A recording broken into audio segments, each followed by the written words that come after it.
La tranquillité vient de l'intérieur, pas de l'extérieur. Bonjour à tous. Aujourd'hui, je vais vous parler du stoïcisme, une philosophie antique qui peut apporter un véritable changement dans notre vie moderne. Le stoïcisme, c'est un guide pratique pour mieux vivre ses émotions et gérer les obstacles du quotidien. Dans cette vidéo, je vais vous partager 5 astuces pratiques pour intégrer les principes stoïciens dans votre quotidien et ainsi améliorer votre bien-être. Allez, on commence. Avant de plonger dans le vif du sujet, prenons quelques instants pour comprendre ce qu'est réellement le stoïcisme. Le stoïcisme, c'est une école de pensée née à Athènes il y a plus de 2000 ans. Les stoïciens pensaient que le bonheur ne venait pas des choses extérieures comme la richesse ou la gloire. Ils croyaient que le bonheur résidait dans notre capacité à contrôler nos pensées et nos émotions. Le stoïcisme nous invite à faire la différence entre ce qui dépend de nous et ce qui ne dépend pas de nous. On vit dans un monde stressant, et le stoïcisme peut vraiment nous aider à retrouver un certain calme intérieur.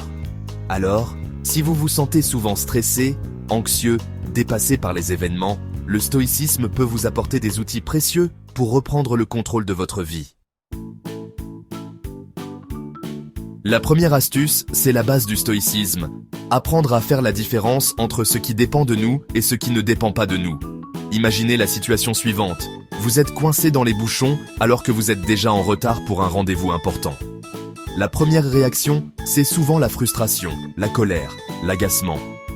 On s'énerve sur les autres conducteurs. On stresse en regardant l'heure tourner. Mais est-ce que cela va faire avancer les choses? Pas vraiment. Le stoïcisme nous invite à nous poser la question suivante. Est-ce que j'ai le contrôle sur cette situation? Dans le cas des embouteillages, la réponse est non. On ne peut pas faire disparaître les voitures d'un coup de baguette magique. Par contre, ce que l'on peut contrôler, c'est notre réaction face à cette situation. Au lieu de laisser la frustration nous envahir, on peut choisir de mettre de la musique relaxante, d'écouter un podcast intéressant, ou simplement de profiter de ce moment pour se détendre.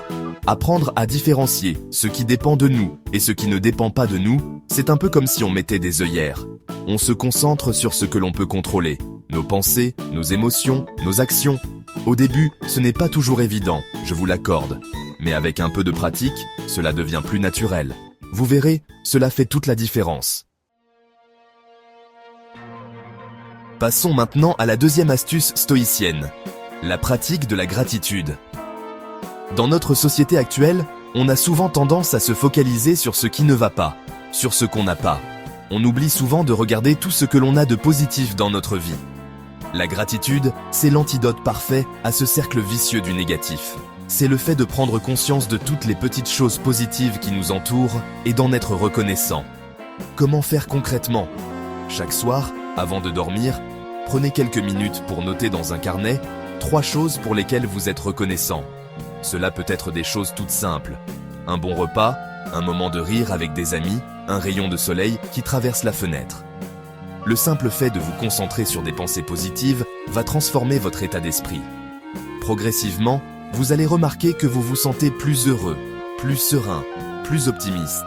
Alors, on essaie ensemble? Prenez votre plus beau carnet et notez 3 choses pour lesquelles vous êtes reconnaissant aujourd'hui. Passons maintenant à la troisième astuce stoïcienne. L'importance de la préparation mentale face aux difficultés. On le sait tous, la vie est faite de hauts et de bas. Face à ces difficultés, notre première réaction est souvent la peur, l'anxiété, le sentiment d'être dépassé par les événements. Et si au lieu de subir ces moments difficiles, on choisissait de les anticiper? C'est ce que nous propose le stoïcisme avec la pratique de la préparation mentale négative. Imaginez que vous devez passer un entretien d'embauche important. La préparation mentale négative consiste à visualiser le pire scénario possible. Et si vous n'arriviez pas à répondre aux questions en visualisant ces scénarios négatifs, vous allez non seulement désamorcer la peur de l'inconnu, mais vous allez également pouvoir vous préparer à réagir de manière calme et posée si ces scénarios venaient à se produire. L'idée n'est pas de se laisser paralyser par la peur, mais au contraire de se donner les moyens de rebondir face aux difficultés.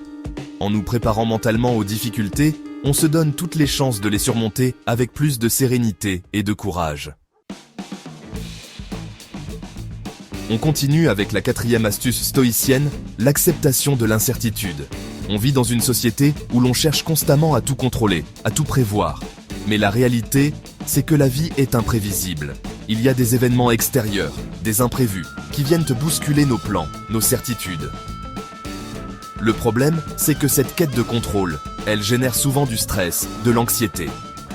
Le stoïcisme nous invite à lâcher prise, à accepter que l'on ne peut pas tout contrôler. Cela ne veut pas dire qu'il ne faut pas avoir d'objectifs, de projets. Simplement, il s'agit d'apprendre à accepter que les choses ne se passent pas toujours comme prévu, et que c'est ok. Paradoxalement, c'est en lâchant prise sur ce besoin de contrôle que l'on se sent plus libre, plus serein. On apprend à vivre dans le moment présent, à apprécier chaque instant sans s'accrocher à une idée fixe du futur. Et enfin, la cinquième et dernière astuce stoïcienne, se focaliser sur le présent. Notre mental est un véritable expert pour ressasser le passé et anticiper le futur. Résultat, on passe à côté du moment présent, le seul moment sur lequel on a réellement un pouvoir. Le stoïcisme nous invite à ramener notre attention sur l'instant présent, à savourer chaque instant comme s'il était unique. Comment faire concrètement ? Il existe de nombreuses techniques de pleine conscience, de méditation, qui peuvent nous aider à cultiver cette présence au moment présent. L'une de mes préférées, c'est la pratique de la respiration consciente. Installez-vous confortablement, fermez les yeux et portez attention à votre respiration. Quelques minutes par jour de cette pratique suffisent pour calmer le mental, apaiser les tensions et se reconnecter au moment présent.